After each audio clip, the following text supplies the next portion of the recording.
Iran के राष्ट्रपति इब्राहिम रईसी की हेलीकॉप्टर हादसे में मौत के बाद ईरान सरकार राष्ट्रपति चुनाव का ऐलान कर चुकी है। देश का 14वां राष्ट्रपति चुनाव 28 जून को होगा। मीडिया रिपोर्ट्स के मुताबिक न्यायपालिका, सरकार और संसद के प्रमुखों की बैठक में राष्ट्रपति चुनाव की तारीख तय की गई। प्रथम उपराष्ट्रपति मोहम्मद मोकबर को देश का कार्यवाहक राष्ट्रपति नियुक्त किया गया है। ईरान के संविधान का अनुच्छेद 131 कहता है कि अगर पद पर रहते हुए किसी ईरानी राष्ट्रपति की मौत होती है तो सबसे पहले शासन चलाने के लिए उपराष्ट्रपति को कार्यवाहक राष्ट्रपति के रूप में पद संभालना पड़ता है। उपराष्ट्रपति के पास मात्र 50 दिन तक ही सत्ता संभालने का अधिकार रहता है। 50 दिन के भीतर ईरान के लिए नए राष्ट्रपति का चुनाव कराना होता है। राष्ट्रपति चुनाव कार्यक्रम के आधार पर पंजीकरण 30 मई से 3 जून 2024 तक किया जाएगा। इसके बाद उम्मीदवारों को 12 से 27 जून तक चुनाव प्रचार कर सकते हैं। IRNA के अनुसार संवैधानिक परिषद ने प्रारंभिक रूप से कार्यक्रम पर सहमति दे दी है। ईरान के राष्ट्रपति इब्राहिम रईसी की मौत ने सत्ता संघर्ष के लिए चीजों को खुला छोड़ दिया है।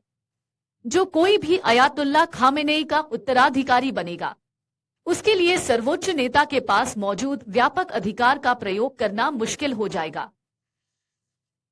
ईरान के सर्वोच्च नेता अयातुल्ला खामेनेई इब्राहिम रईसी को शिष्य के रूप में देखते थे।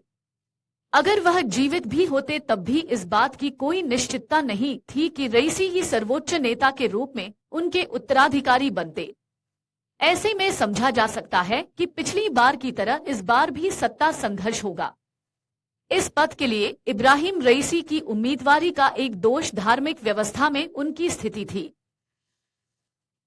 इब्राहिम रईसी की हुज्जतुल इस्लाम की लिपिक रैंक अयातुल्ला खामेनेई से नीचे थी, जिसका साफ मतलब है कि वैध सर्वोच्च नेता के रूप में देखे जाने के लिए उन्हें योग्यता में सुधार करना होता। हालांकि इब्राहिम रईसी की मौत ने निश्चित रूप से स्थिति को बदल दिया है, पर सर्वोच्च नेता बनने की लड़ाई कैसे आगे बढ़ सकती है, इसके बारे में भविष्यवाणी करना फिलहाल जल्दबाजी होगी। ऐसा इसलिए और भी अधिक है क्योंकि हाल के वर्षों में सर्वोच्च नेता की निर्विवाद सत्ता को चुनौतियों का सामना करना पड़ा है। धार्मिक गढ़ और तीर्थ शहर कोम के साथ राजधानी तेहरान में भी शोक समारोह की योजना बनाई गई है।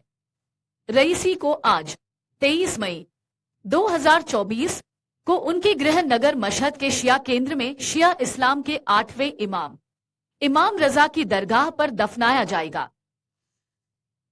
यूएस के विदेश मंत्रालय के प्रवक्ता मैथ्यू मिलर की ओर से साफ किया गया कि अमेरिका बहुत स्पष्ट है कि इब्राहिम रईसी 4 दशक तक ईरानी लोगों का दमन करने में शामिल रहे, पर वह अमेरिका हेलीकॉप्टर दुर्घटना जैसे हादसे में किसी की भी मौत पर अफसोस जताता है। ईरान में न्यायाधीश और राष्ट्रपति के तौर पर इब्राहिम रईसी का रिकॉर्ड नहीं बदला है और यह तथ्य भी नहीं बदला है कि उनके हाथ अगर आप से ये वीडियो YouTube पर देख रहे हैं तो हमारे चैनल को सब्सक्राइब करें और बेल आइकन को दबाना ना भूलें। अगर आप Facebook पर ये वीडियो देख रहे हैं तो हमारे पेज को लाइक करें।